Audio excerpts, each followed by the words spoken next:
Padre, en el nombre de Jesús te bendecimos, te damos las gracias. Yo personalmente quiero agradecerte por tu bondad, por tu amor, por tu llamamiento a la libertad, tu llamamiento al reino de Dios, Señor.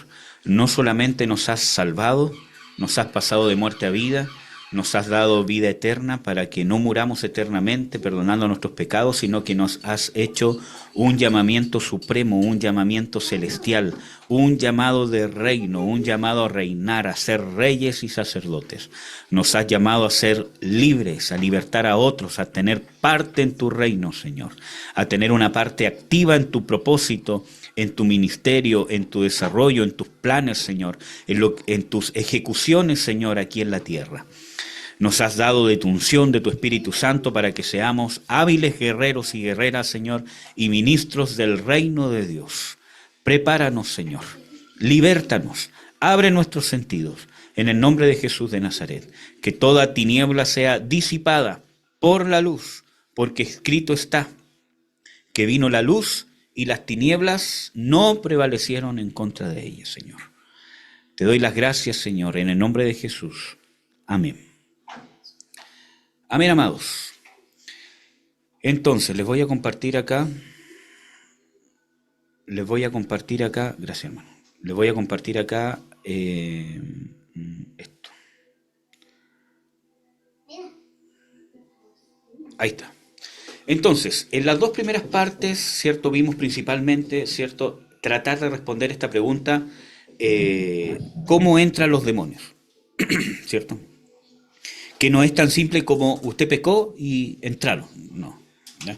Nosotros vimos que para responder esta pregunta tenemos que entender cuál es el arma o el mecanismo o el cómo Satanás empieza una invasión, ¿cierto? Y vimos de que usa armas, entre ellas está la tentación, los sentimientos agobiantes, etcétera, etcétera, ¿cierto? O las falsas doctrinas, las falsas revelaciones, las falsas inspiraciones. Esa es el arma. No porque yo esté bajo un ataque significa necesariamente que estoy contaminado, ¿cierto? Después vimos el cómo, ¿cierto? No, el por qué, que es la causa de que el arma tenga el efecto que Satanás espera que tenga. Por ejemplo, nosotros vimos de que cuando somos tentados, ¿cierto? Y hay concupiscencia en nosotros o pasiones que no han sido ordenadas o sujetadas al Espíritu Santo, entonces somos susceptibles a caer en la tentación. Nadie está libre de ser tentado, pero yo tengo que mantener en orden mis pasiones. ¿Ya? ¿Qué más? Por ejemplo, vimos que cuando viene una falsa revelación, ¿cierto? Etcétera, etcétera, o una inspiración, una falsa profecía, si yo no estoy afirmado en la palabra de Dios, si yo no tengo un corazón íntegro que busca glorificar a Dios y no busca mi propia gloria, por ejemplo, si yo no he sido libre de las herencias del ocultismo, ¿cierto? Y todo lo demás, entonces voy a ser susceptible a caer en falsas profecías, falsas revelaciones o en falsos dones, etcétera, etcétera. Amén. Y ahora vamos a ver el cuándo. Vemos el cómo, ¿cierto? El por qué y ahora vemos cuándo entra un demonio. Entonces vamos a definir este cuándo como el momento en que un demonio encuentra la causa. ¿Cuándo? Cuando el demonio, ¿cierto?, encuentra la causa o el porqué, ¿cierto?, que le permite utilizar el mecanismo que quiere usar de una manera efectiva para invadir el ser humano. Está usando un arma, tentación, ¿cierto?, etcétera, etcétera. Está usando el arma y en el momento en que encontró la causa para que el arma pueda hacer el efecto que espera, que es justamente invadirnos. Eso es lo que quiere el diablo y sus demonios. Invadirnos, matarnos, castrarnos, apartarnos de los caminos íntegros y fieles del Señor Jesucristo. Y si eso conlleva prosperarlo económicamente, si eso conlleva incluso sanar aparentemente una enfermedad, lo va a hacer con tal que usted sea parte del Señor Jesucristo. Si eso conlleva a usted darle plataforma en una iglesia, entre comillas, cristiana, lo va a hacer. Y yo ya les conté parte de mi testimonio, ¿cierto?, de que lo hace. Yo fui un falso ministro, con falsos dones que tenían cierta efectividad.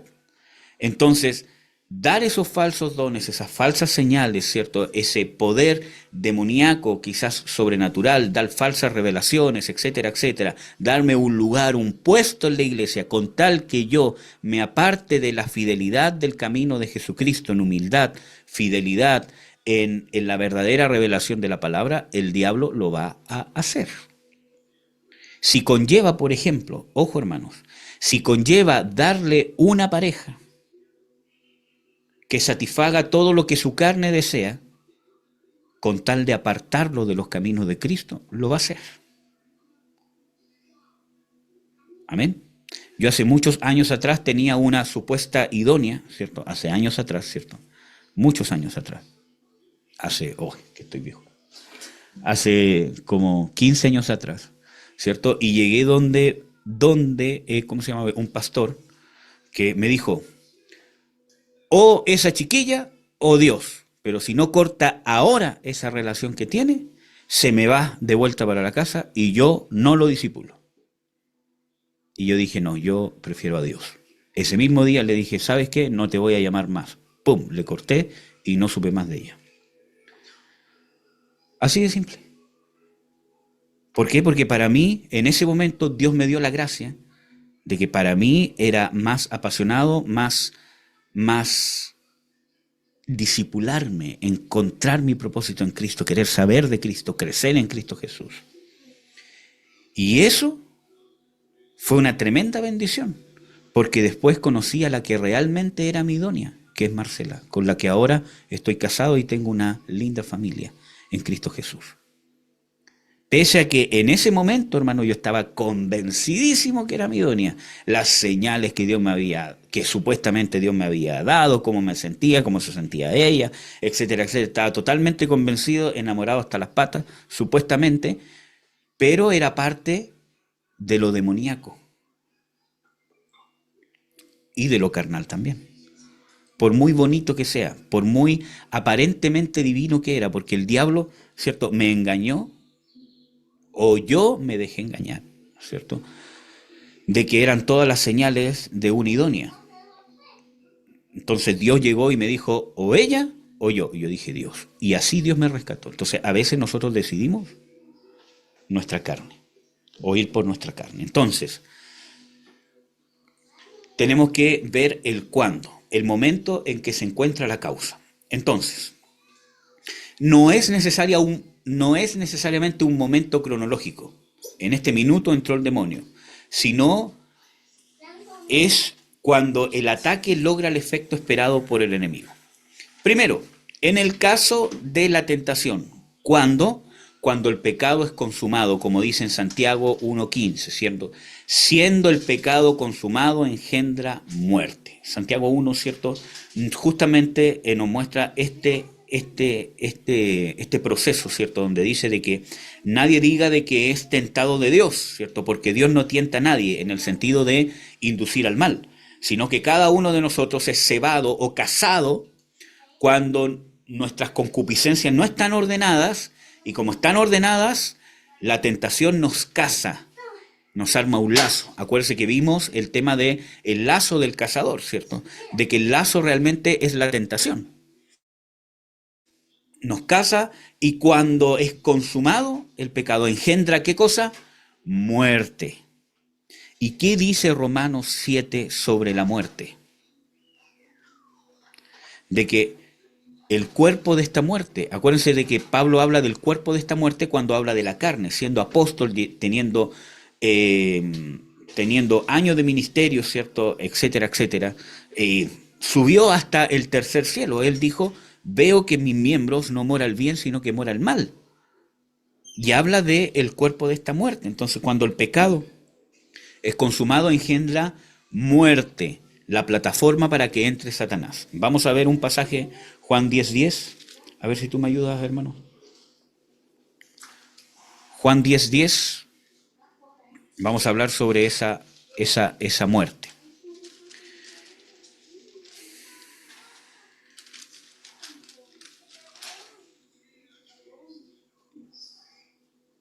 ¿Lo leo yo? Sí, por favor. El ladrón no viene sino para hurtar y matar y destruir. Yo he venido para que tenga vida y para que la tengan en abundancia. Amén. Busca el Salmo 143:3, porfa. Entonces vemos de que el ladrón no ha venido sino a qué? A matar. Por lo tanto, cuando el pecado es consumado, engendra muerte. Y ojo de que, por ejemplo, hermanos, el pecado consumado, miren, siempre doy este tipo de ¿cómo se llama? Ejemplo porque son más fáciles de entender en la práctica. Por ejemplo, el tema de el ¿cómo se llama? Adulterio, por ejemplo. Uno dirá, el pecado es consumado cuando tengo intimidad sexual con otra persona que no es, ¿cómo se llama? El cónyuge. Sin embargo, Jesús nos declara de que el pecado del adulterio es consumado cuando yo codicio el acto. Y no solamente el acto. Amén. Así que, ojo con eso. Ahí es consumado el pecado del adulterio según el Señor Jesucristo, no según yo. Amén. Léelo, por favor. Salmo 143:3. Porque ha perseguido el enemigo mi alma, ha postrado en tierra mi vida, heme hecho habitar en tinieblas como los ya muertos. Como los ya muertos. El diablo ha perseguido mi alma, estoy en tierra, me ha hecho habitar en tinieblas como los que ya están muertos. Les estoy mostrando estos pasajes para que vean la relación entre la muerte y la actividad de Satanás. ¿Ya? ¿Qué más? ¿Cuándo, cierto, cuándo entra el diablo? Cuando un pecado no es confesado en el momento determinado por Dios. Y esto ya se los mencioné, ¿cierto? En Isaías 1:18-20 dice, venid luego, dice Jehová. En Lucas 3, del 8-9, ¿cierto? Hay un tiempo para dar fruto de arrepentimiento. Cuando predica Juan, ¿cierto? Dice, haced frutos dignos del arrepentimiento. Porque el hacha ya está puesta para talar los árboles. Eso muestra de que hay un tiempo, hay un límite. Tampoco usted tiene que pensar que esto es un tiempo cronológico, ¿cierto? Que Dios diga, tienes 3 horas para arrepentirte, o tienes un mes para arrepentirte, sino que está hablando de una condición, hay un momento que Dios me da la oportunidad de arrepentirme. Amén. Por ejemplo, Judas, ¿cierto? Vemos de que Judas era ladrón y finalmente se entregó al pecado. Vamos a ver Juan 12:6. Ese sí lo vamos a buscar.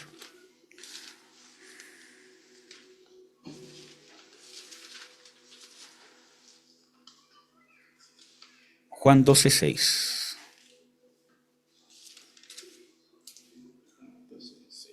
Mas dijo esto, no por el cuidado que él tenía de los pobres, sino porque era ladrón y tenía la bolsa y traía lo que se echaba en ella. Ya. Lucas 22:3. Vemos de que Judas, por ejemplo, teniendo al Señor Jesucristo, que les estaba enseñando de la justicia, de la rectitud, o sea, siendo apóstol, porque había muchos discípulos más, ¿cierto? Pero habían 12 que eran apóstoles y que estaban más cercanos con Jesús. Y entre esos, ¿cierto?, estaba Judas. Por lo tanto, tenía más facilidad de aprender. Vamos a ver Lucas 22:3. Y entró Satanás en Judas, por sobrenombre Iscariote, el cual era uno del número de los 12. Entonces, cuando se entregó al pecado deliberadamente y nunca lo confesó, nunca se arrepintió, terminó, ¿qué cosa? Entrando Judas en él. ¿Qué más? Cuando no perdonamos o no somos diligentes en la reconciliación y guardar la unidad. Para eso hay muchos versículos. Entre ellos, por ejemplo, el mismo Señor Jesucristo dice que si no perdonamos a los que nos ofenden, vuestro Padre que está en los cielos tampoco os perdonará. No es que Dios no nos haya perdonado en la cruz, sino que está hablando de que los beneficios del perdón, la vida del perdón, no se puede manifestar en nosotros si nosotros no perdonamos. Porque al yo no perdonar le estoy cobrando la deuda al otro. Por lo tanto me hago deudor del que me perdonó. ¿Me entienden? Entonces, cuando no perdonamos o no somos diligentes en la reconciliación y guardar la unidad, esto se aplica en la iglesia, se aplica en el matrimonio y se aplica en la familia. No es que yo tenga luchas para perdonar. Por ejemplo, hay cosas que son bastante profundas que cuesta perdonar. Es un proceso. Tengo que perdonar constantemente una y otra vez, etcétera, etcétera. ¿No? Entonces, pero no es ese proceso en sí, sino que cuando no somos diligentes en perdonar, en entregar el perdón o en la reconciliación y guardar la unidad. Yo puedo tener un problema conyugal y tanto el esposo como la esposa deben ser diligentes en la reconciliación, en la iglesia, etcétera, etcétera. Bueno, voy a contar, ¿cómo se llama? Un testimonio, ¿cómo se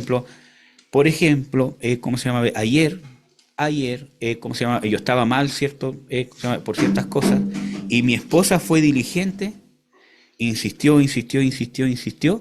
hasta que ella generó una reconciliación. Si ella no hubiese sido diligente en guardar ¿cómo se llama?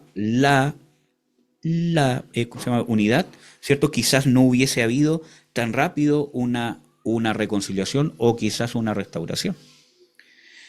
Amén. ¿Qué más? Cuando el mal que nos hace una autoridad nos derrota o nos define. Nosotros vimos, ¿cierto?, de que una de las herramientas que usa el diablo es justamente maldecirnos o dañarnos por medio de alguien que tiene cierto grado de autoridad sobre nosotros, ¿cierto? De eso nadie está libre, hermano.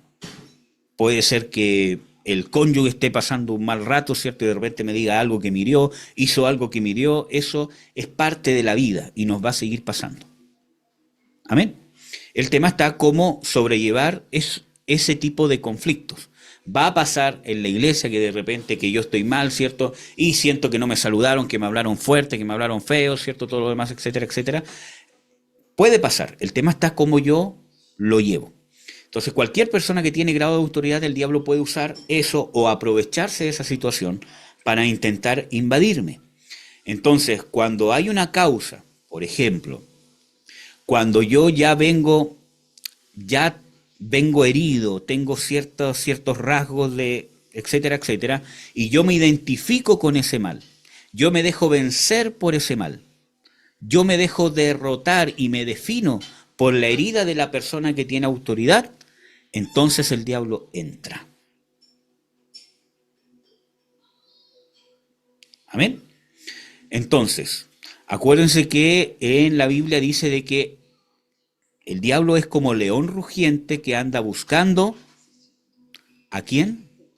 Devorar. Amén. Acuérdense que en Éxodo también tenemos el ejemplo de que el pueblo de Israel terminó con congoja de espíritu. ¿Ya? Vamos a seguir. Cuando no aplicamos la fe ante las adversidades propias de la vida. Acuérdense de que la Biblia dice claramente de que el mundo está gobernado por el diablo. Jesús nos dice claramente de que en el mundo tendréis aflicción, pero confiad. Entonces, las situaciones nos van a traer congojas. ¿Cuál es el problema? Que el diablo se aprovecha de esas situaciones o puede provocar ciertas situaciones. Quizás no todas son de él, sino que hay algunas que son propias de la vida, ¿ya?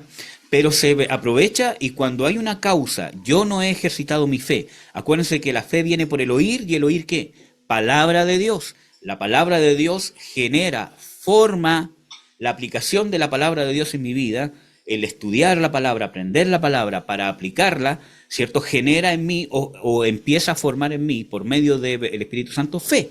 Si yo no estoy ejercitado en eso, ¿cierto? Ese es el porqué. Cuando viene el ataque, ¿cierto? Encuentra el diablo el porqué, que no tengo una fe firme y entonces yo termino no confiando en la adversidad. Y ahí hay una invasión, porque pequé por incredulidad. Amén.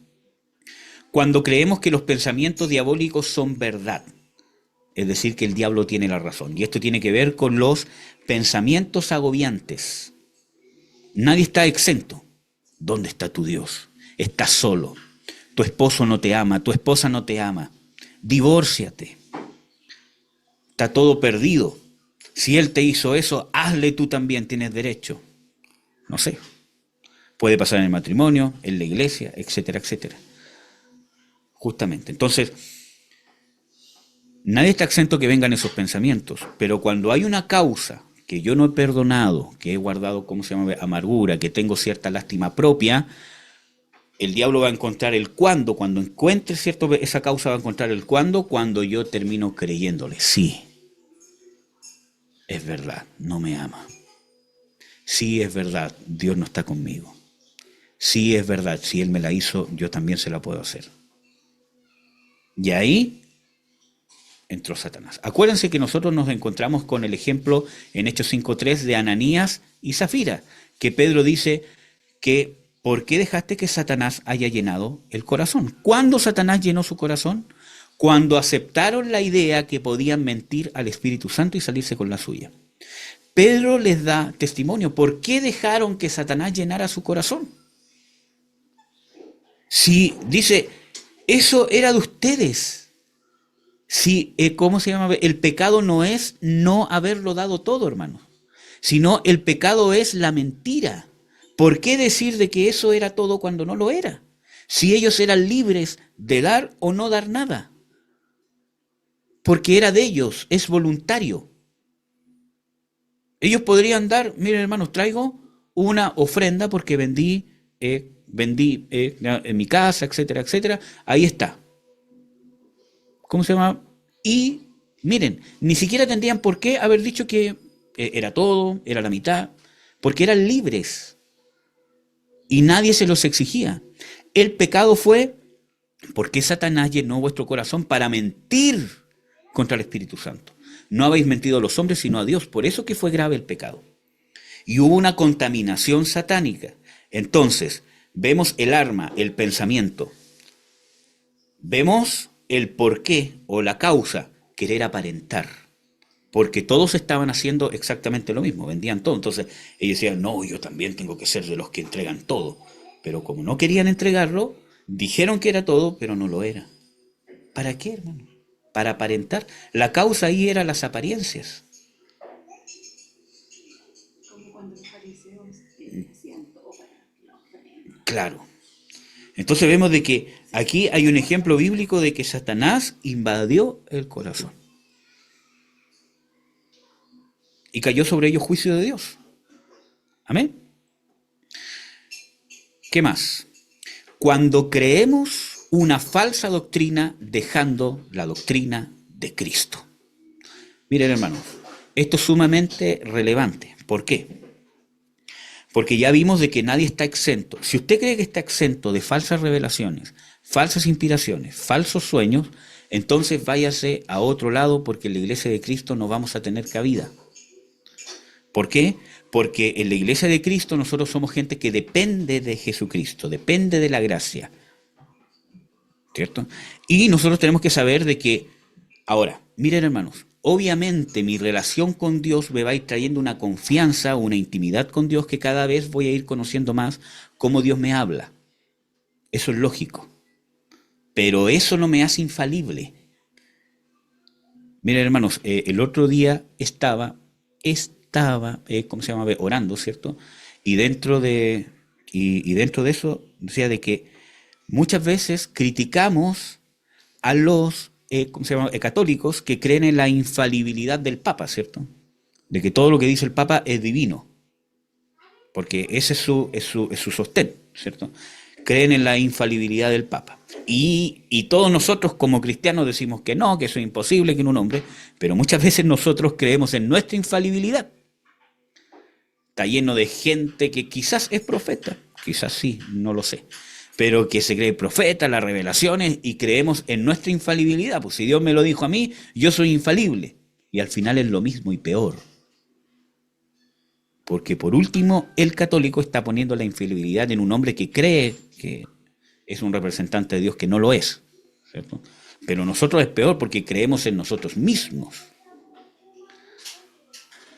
Por eso que somos arrogantes, muchas veces. Entonces no creemos en la infalibilidad del Papa, pero sí en nuestra infalibilidad. Es que Dios me lo mostró. Hermanos, gente que de repente, por ejemplo, tan absurdo, a mí Dios me mostró que mi hijo iba a ser varón. Va al médico y es mujer. No, algo pasó, algún pecado que no puede ser. Se equivocó el médico, está mal la ecografía. Por favor, hermano, te equivocaste. Es que Dios me lo mostró en oración, en ayuno, estaba haciendo un ayuno de 40 días y me lo mostró, yo lo vi en un sueño, vi que era mi... Quizás fueron tus ansias, quizás ni siquiera fue un demonio, quizás fueron tus ansias. Miren, hermanos, ejemplo, yo sabía que mi primer hijo iba a ser hombre,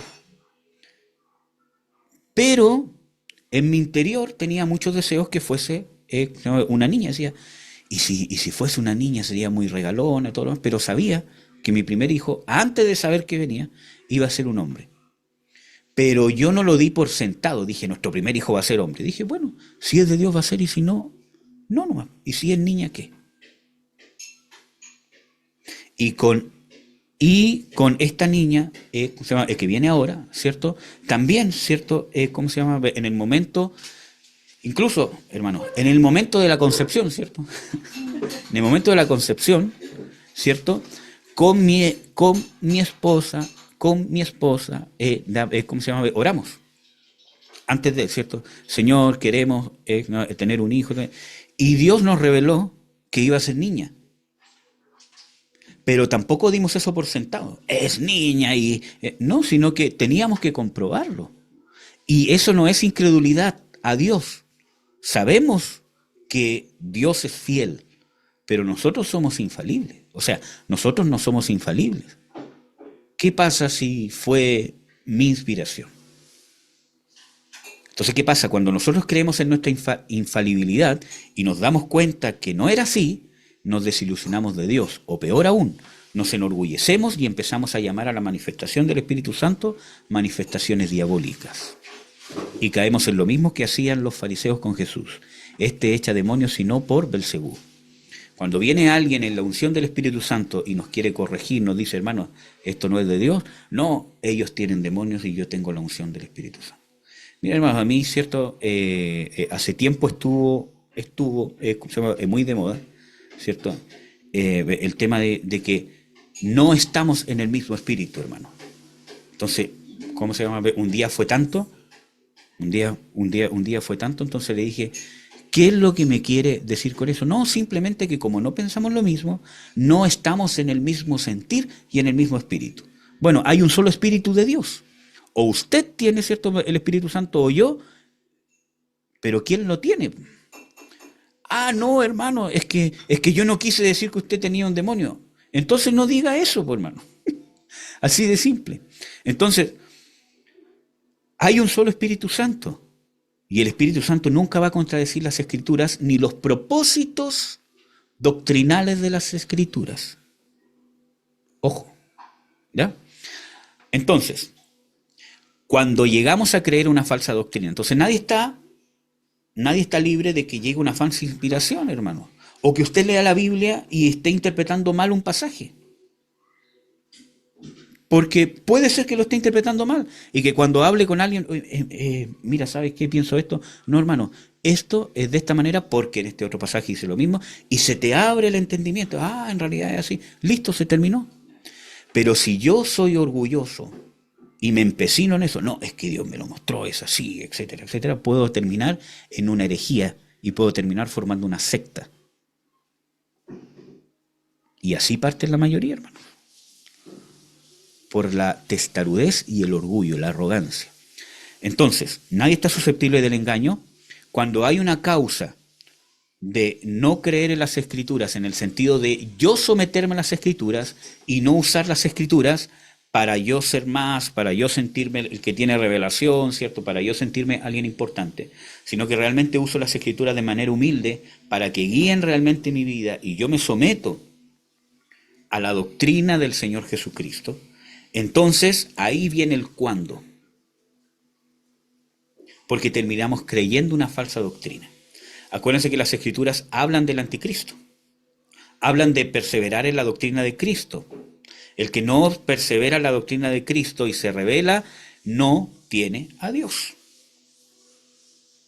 Acuérdense que en 2 de Tesalonicenses 2, 9 al 11, habla de que este anticristo viene según la operación de Satanás, con prodigios engañosos y milagros. Acuérdense que en las Escrituras también habla de que el espíritu del anticristo ya está engañando. ¿Puedes buscar la primera de Juan 4:3? Ya está funcionando. Incluso, ¿cierto? En primera de Juan 2, creo, ¿cierto? Dice de que ya han salido muchos anticristos. Y estamos hablando de los tiempos de los apóstoles. ¿Amén? Entonces, el espíritu del anticristo está operando. Y yo se los digo por testimonio.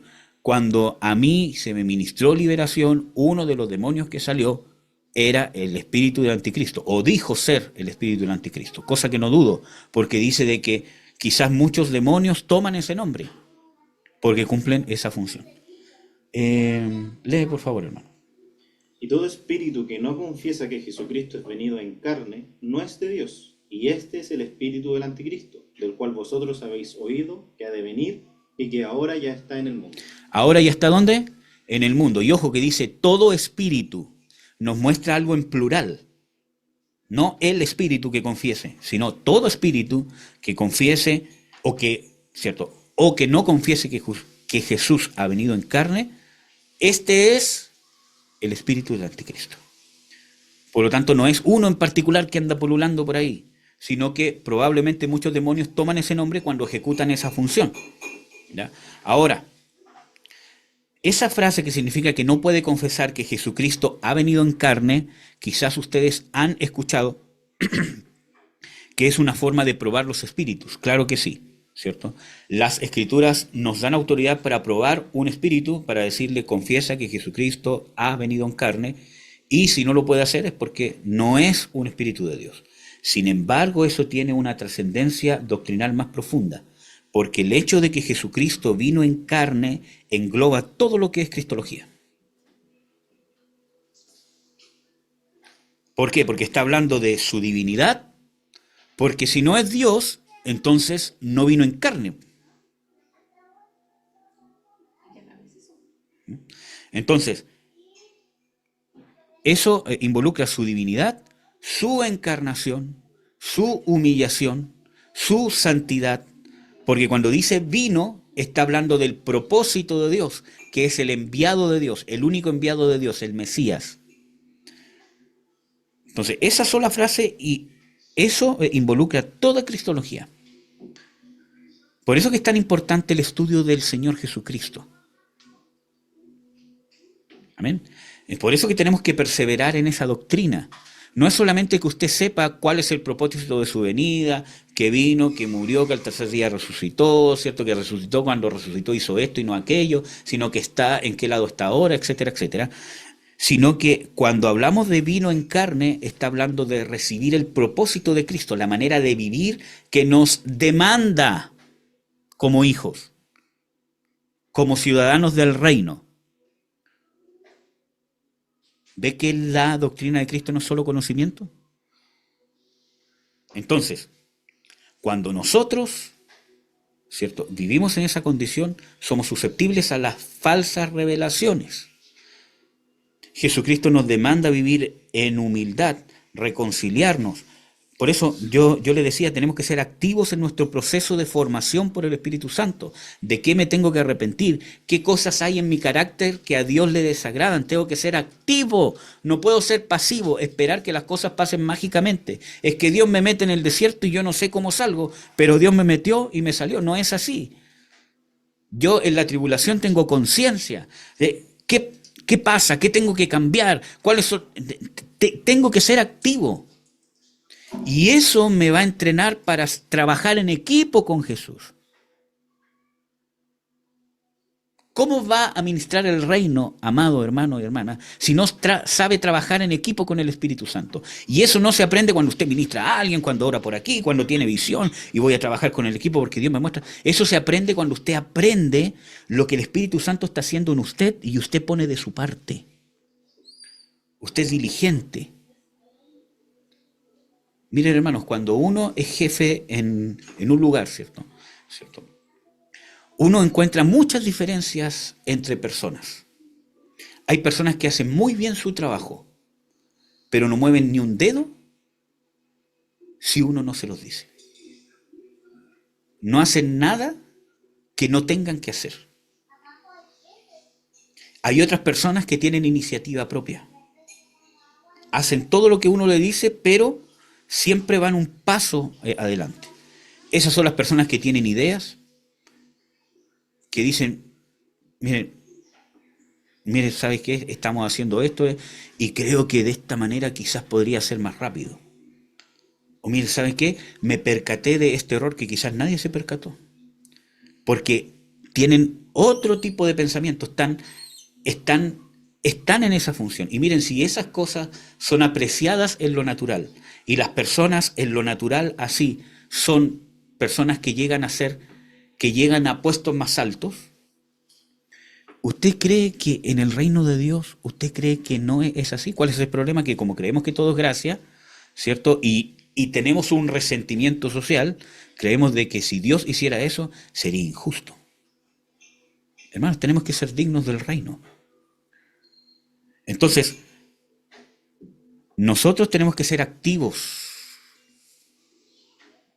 en el proceso que el Espíritu Santo hace en nuestra vida. Y eso no se va a terminar nunca. El momento que usted se despreocupe de ello, está en peligro. Entonces, ¿cuándo pasa? Cuando desechamos la doctrina del Señor Jesucristo. No nos adentramos en qué tengo que perdonar, qué tengo que cambiar, que cómo tengo que ser con mi esposo, cómo tengo que ser con mi esposa, cómo tengo que ser con mis hijos, con mis padres, con mis hermanos, con la iglesia, cuál es la diligencia que tengo que tener con mis finanzas, con mi participación en las cosas de la iglesia, con mi participación en las cosas de la familia, etcétera, etcétera. Tengo que preocuparme. ¿Es grato lo que estoy haciendo delante de Dios? No es simplemente que usted sienta que Dios se siente grato. Descúbralo, escudriñelo, porque engañoso su corazón. Acuérdese que viene saliendo de una contaminación del pecado. Usted no sabe, tiene que aprender. Amén. Entonces, muchas veces somos engañados por el espíritu del anticristo cuando buscamos lo portentoso de la señal.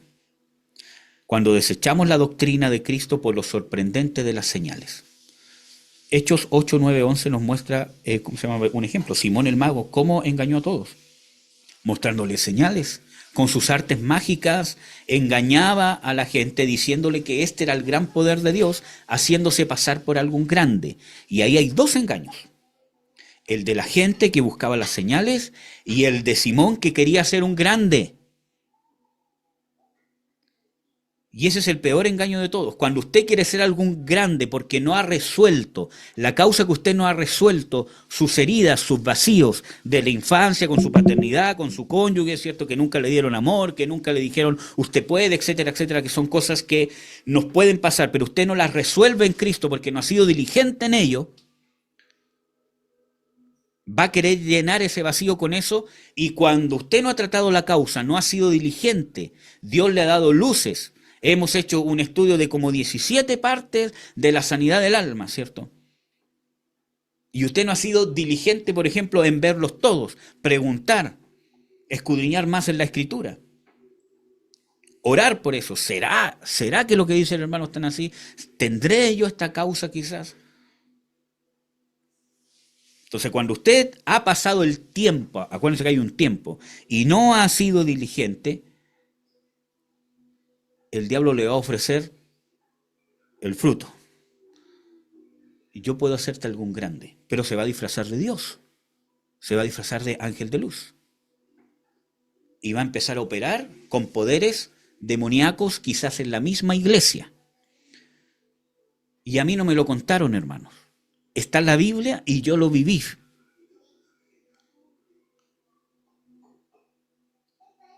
Dios me tuvo que revelar que yo hice el papel de un hechicero, de un brujo, que mi pecado y mi condición y la maldición que había sobre mí era la misma maldición que había sobre el hechicero. No dejarás que viva.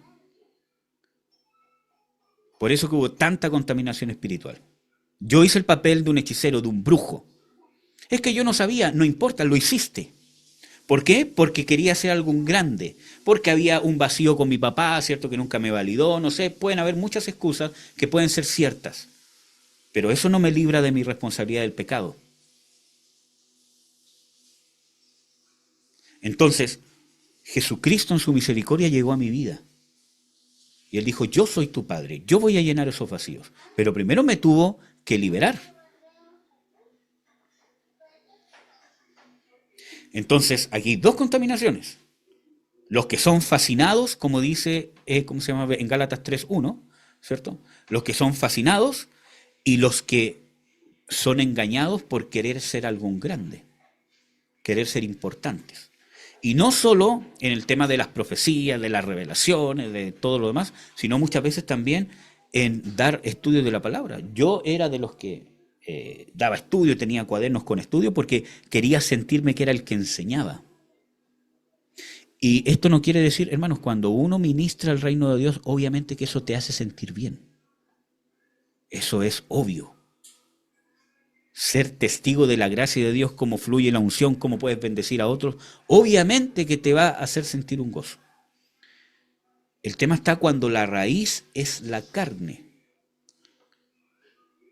Y eso a la larga te puede apartar y puede terminar en un grado de contaminación, porque tenemos que ser diligentes. Amén. Amén, amados. ¿Tienen alguna duda o algo que quieran resolver hasta acá? Para no alargarme más. Creo que ya llevo 1 hora exacta. ¿No? ¿Alguien de Zoom que tenga alguna duda?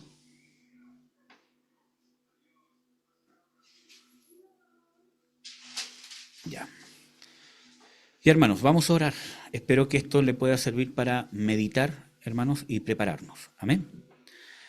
Padre, en el nombre de Jesús te bendigo, te doy las gracias por tu misericordia, te ruego que nos prepares para poder ser libres, para poder renunciar, entender que quizás hemos sido víctimas de contaminación, Señor, y no sentirnos culpables, sino sentirnos gozosos de que nos estás dando luz, porque has decretado nuestra libertad en la cruz. Cuando Satanás no pudo retener, cuando la muerte no pudo retener a Jesucristo, sino que Jesucristo resucitó en victoria y en potencia y está sentado a la diestra de Dios y es el Rey y soberano, y bajo Él están todos los principados y potestades. Ahí decretaste nuestra libertad. Gracias, Señor, por darnos luz, para que seamos completamente libres. Gracias, Señor. Te bendigo, te doy las gracias, Señor, y te ruego que abras nuestro entendimiento para que podamos luchar por nuestra libertad, esforzarnos por ser libres, no ser cómodos, Señor, sino esforzarnos, Señor. Luchar por nuestra libertad, arrebatar nuestra libertad, Señor, como dice en tu palabra, de que de los valientes y los violentos arrebatan el reino de Dios, que no tiene nada que ver con ira, sino con ser aguerridos, con luchar. Si está ahí la libertad al alcance de mi mano y hay obstáculos financieros, obstáculos de cualquier tipo, esforzarme por mi libertad que tú me has dado, Señor. Gracias, Señor. Abre puertas, Señor, en los trabajos, abre puertas en las finanzas, abre puertas en el tiempo, Señor, de forma milagrosa, Señor, te lo ruego, para que todos podamos ser completamente libres. En el nombre de Jesús, amén. Amén, amados. Dios los bendiga grandemente.